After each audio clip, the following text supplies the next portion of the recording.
At magsiupo kayo sandali. Ang sinumang sumampalataya ay may buhay na walang hanggan. Kaya nga, tanungin nyo yung katabi nyo, bakit ka nandito? Ang sabi, kanina ka pa.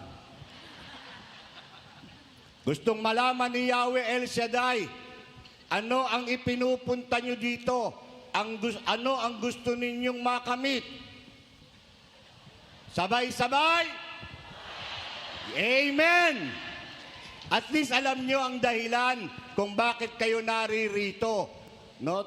Nais ninyong magkaroon ng buhay na walang hanggan.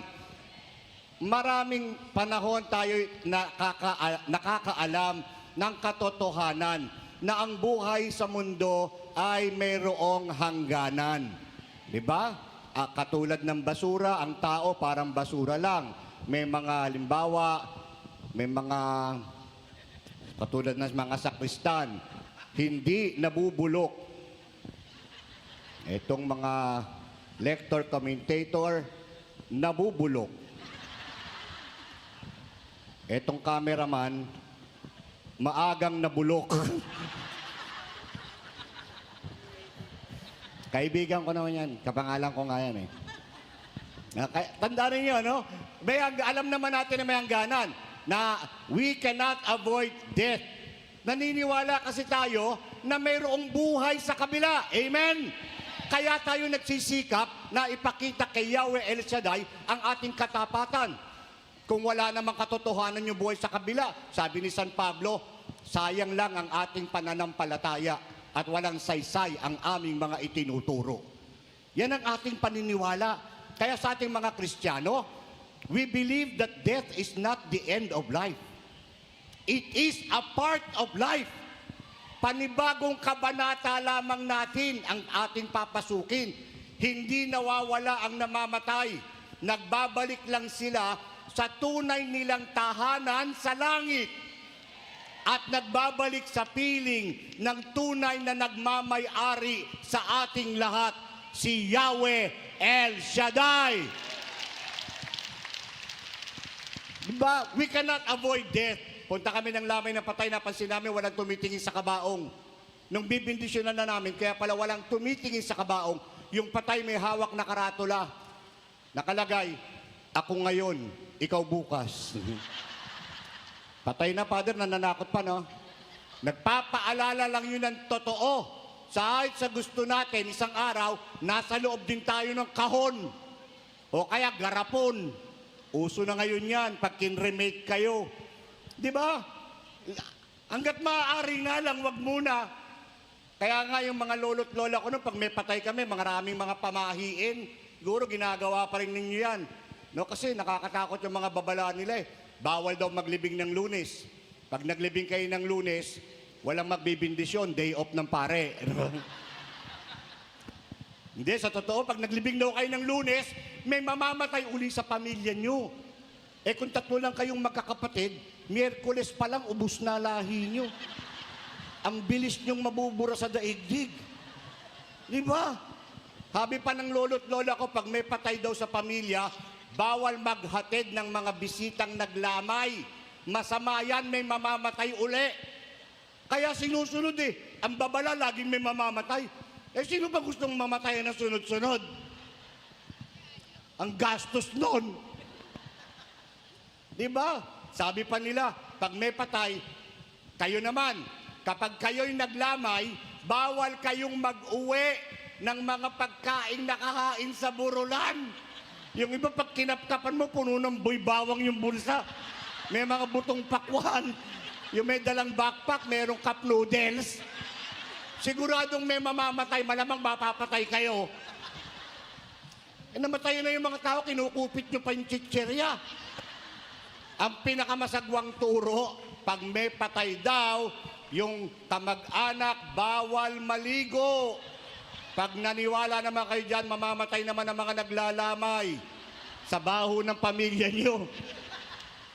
Tinatanong ako, totoo ba, Padre, mga pamahiin ng matatanda? Hindi ho yan totoo. Pero mabuti na din yung sigurado, no? Paano kung mamatayan kayo uli? Ikaw ang sisisihin. Kasi naligo ka. Hindi yan tinuturo ng mga matatanda dahil takot silang mamatay. Ako, hindi ako takot mamatay. Pero hindi din ako nagmamadali. Marami pa namang cameraman dito, no? Pwede na silang mauna. Tsaka ang prinsipyo ko sa buhay ko, ladies first. No? Gentleman kasi ko. Kaya kayong mga lalaki, pag sinabihan kayo ng misis nyo, mamatay ka na, sabihin mo, ladies first. Na.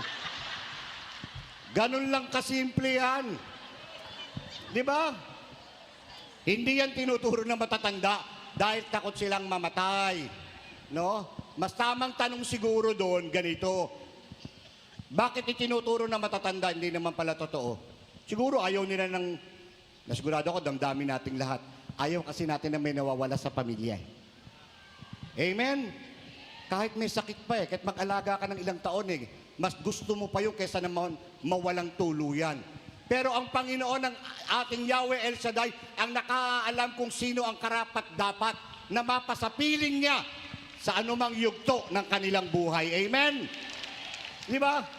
Kaya nga, ang ating Panginoon, wala namang pinangakuan ng Diyos na mananatili sa mundo ng habang panahon. Ang pangako ay napakaganda. Sabi ni Jesus, I will go and prepare a place for you. Paghahanda ka daw ng matutuluyan sa kanyang kaharian. And when I have prepared a place for you, I will come back again and take you to myself. So that where I am, you also may be. Di ba Bong pangalan mo? Bong, no? Tama ba? Bong din pangalan mo? Wilfredo? Lagay natin pangalan ni Wilfredo. Kung wala, tinatawag na siya ng Lord. Wilfredo, I am going to prepare a place for you. Huwag kang tutimbuang dyan, ha? And when I have prepared a place for you, Wilfredo, I will come back again and take you to myself, so that where I am, Wilfredo, you also may be. Oh, pwede ka nang matodas. Ayaw mo? That is simply that final moment na hindi natin kakatakutan sapagkat ka ng sandali na tayo'y mapapasapiling ni Yahweh El Shaddai. Amen? Yan ang pangarap natin, buhay na walang hanggan. Kaya nga kayo naririto nagsisikap patunayan kay Yahweh El Shaddai ang inyong katapatan. Kahit ang init-init, nandito pa din kayo. Para sabihin sa Kanya, Lord, hindi po ako mapakali kung hindi kita makakapiling sa araw na ito. Amen? That is that final moment na kaya niyong sabihin, Father, I am ready. Pakiulit. Huwag masyadong malakas. Baka madinig kayo. Bigla kayong hugutin dito. Pakibulong na lang. 1, 2, 3. O, natakot na masyado yung iba. Father, I am ready. 1, 2, 3. Yan, ganyan lang, ganyan lang. Mahirap na. Baka mamaya. Talaga? Hindi ka. Kunin ka bigla. Ano ang pamamaraan para sa buhay na walang hanggan?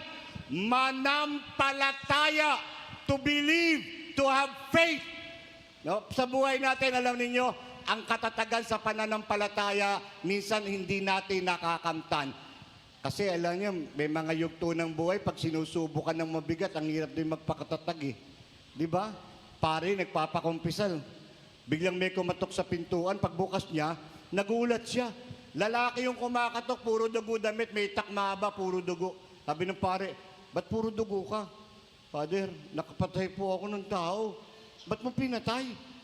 Father, nag-uusap lang naman kami, nauwi sa pagtatalo Ayaw niya pong magpatalo, Father Kaya pinatay ko na lang siya. Ano naman ang pinag-uusapan yung nauwi sa pagtatalo para maging dahilan para patayin mo? Pinipilit niya yung kanya, Father Sabi niya kasi, meron daw Diyos, may Diyos daw. Sabi ko sa kanya, walang Diyos, wala. Pinipilit niya talaga ako, Father. May Diyos nga, may Diyos. Sabi ko, wala nga. Ayaw niyang tumigil, Father. Pinatay ko na lang siya. Ikaw, Father, naniniwala ka bang may Diyos? Sabi nung pare, dati. Oh, bakit?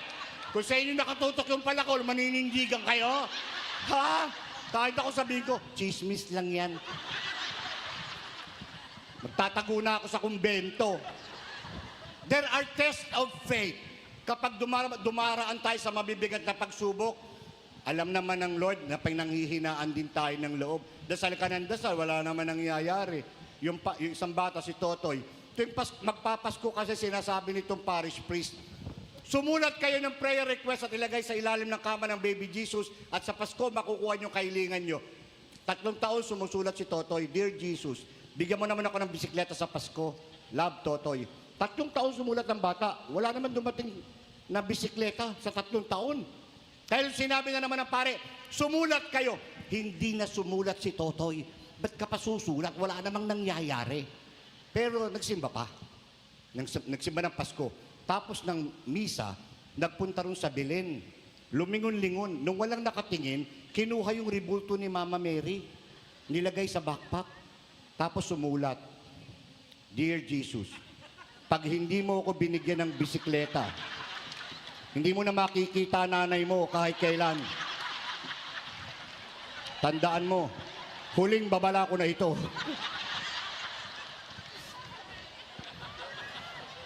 Kidnap for ransom. Di ba? Nangyayari sa atin yan. Kapag nagkaroon ka ng mabigat na karamdaman, sabihan ka ba naman ng doktor, may taning na buhay mo, kakapanghina din ang loob yan, di ba? Di mo tuloy alam kung bakit sa akin nangyari ito. Sabi ng doktor, may taning na buhay mo. Ikaw naman, may magagawa pa po ba ako, doktor, kung sakali? Mabuti pa, mag-asawa ka na lang ng pangit at masama ang ugali. Pag ginawa ko po ba yung gagaling pa ako? Hindi na rin. Pero pag ginawa mo yan, mas gugustuhin mo pang mamatay kaysa mabuhay. Biro mo, kung yun ang pagmumukhang katabi mo araw at gabi, pangit na nga, masama pa ugali. Magbibikti ka na, hindi mo na hintayin yung taring. Lalo yung isa, may taning na buhay mo. Gano pa po akong katagal, doktor? 10. 10? 10 years? 10 months? 10, 9, 8, 7, 6, 5. Kung di ka ba naman panghinaan ng loob niyan eh. Sometimes our faith weakens. Kapag mabigat na ang laban, tayo ay pinanghihinaan din ng loob. Di ba tandaan po ninyo ang paalala ng ating Panginoon na sa kabila ng mga pagsubok sa pananampalataya, ang inyong pagdalo dito sa gawain ng Yahweh El Shaddai ay mabigat na patunay para sa Kanya na kayo ay matatag sa kabila ng pagsubok sa inyong mga buhay. Alam niya yan na tayo dumaraan sa mga matitinding pagsubok. May hinihingi ka, hindi dumarating. Isang babae, humihingi ng humingi. Sabi niya, kasi alam niyo na, no? Pagka ang pananampalataya, lalo na sa mga babaeng tumatanda na, tapos wala pang asawa, medyo mabigat na hamon din yan, di ba? Gusto mong magkaasawa, magkapamilya, tapos wala. Alam niyo ba, nananampalataya at nananalangin ng mga babae, pag 29 years old na, ganito magdasal yan. Lord, give me a lover. Nananalig, umaasa. Pag 30 na, ganito, wala pang asawa. Lord, I'm still waiting. Pag 31 na, wala pa ring asawa. Lord, bilis-bilisan mo naman. Pag 32 na, wala pa rin. Panginoon, nakikinig ka ba?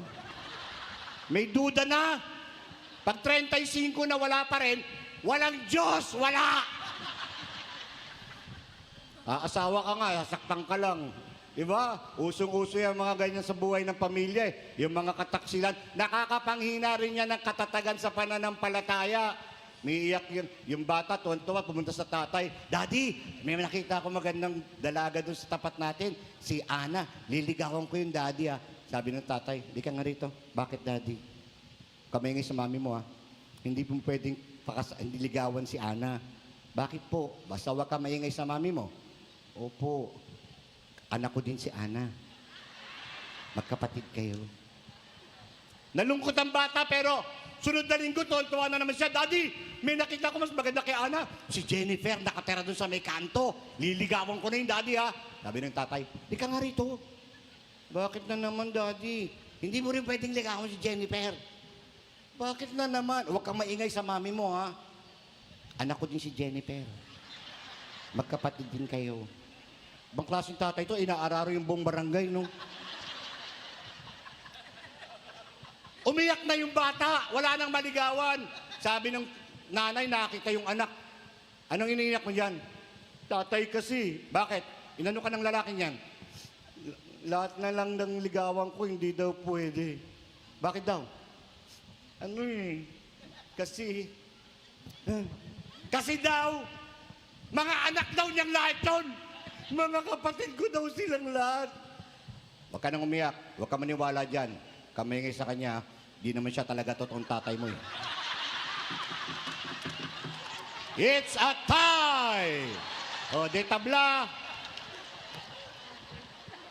Minsan, panghihina kayo ng loob. When you believe, you must trust. Trust, tiwala. Ang gandang katangian yan.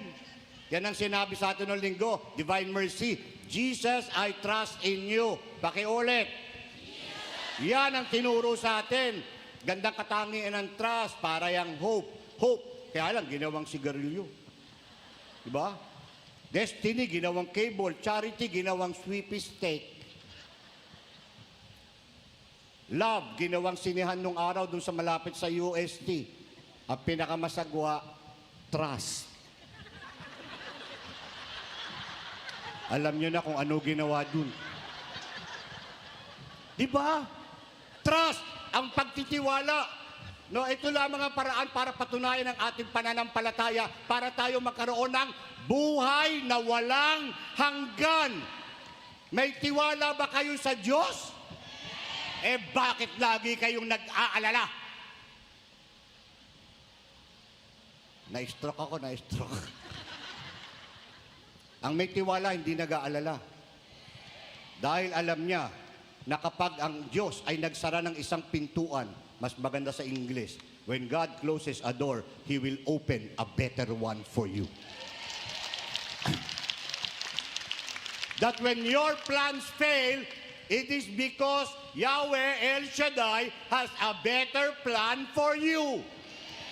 Because Yahweh El Shaddai knows you better than you know yourself. Yan ang may tiwala. Sabihin ba, maniniwala lang ako, Father, kapag gumaling yung tatay ko. Maniniwala lang ako kapag tuminom ang anak ko. Maniniwala ako kapag nakatagpo ako ng trabaho. Hindi yan pwede sa atin mga anak ni El Shaddai. Para sa atin, hindi pwedeng parang yung kay Tomas, to see is to believe.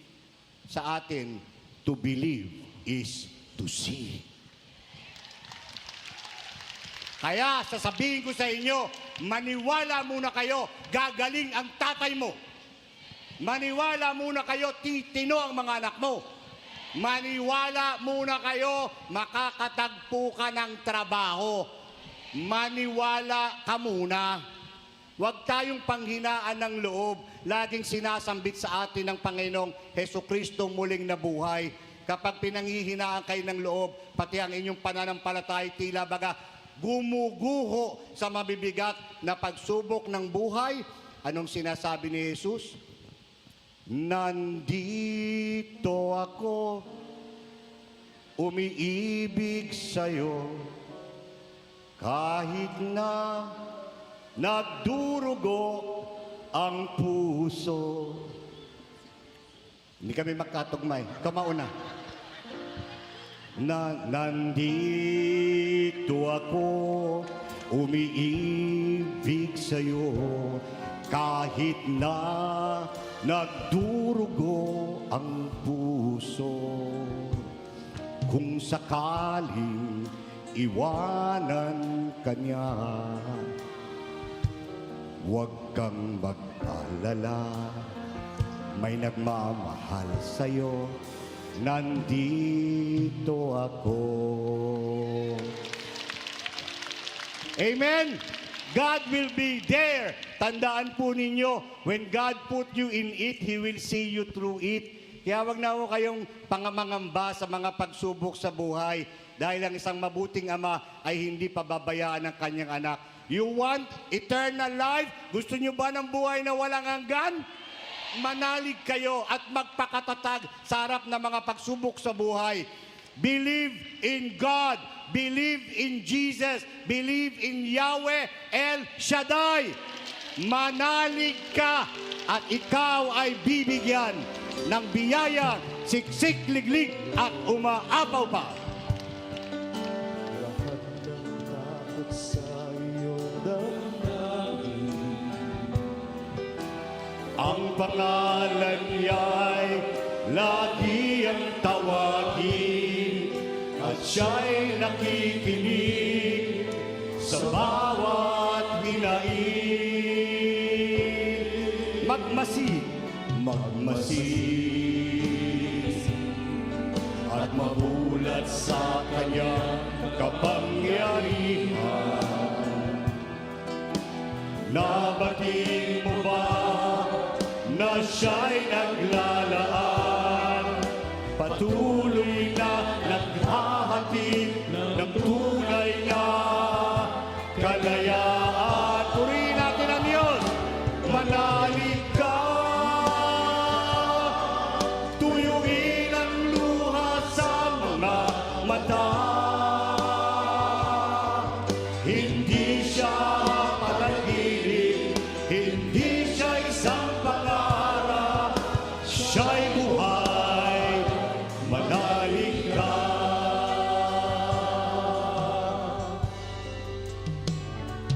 At ngayon, tila walang mararating na bukas, ngunit kung siya hahayaan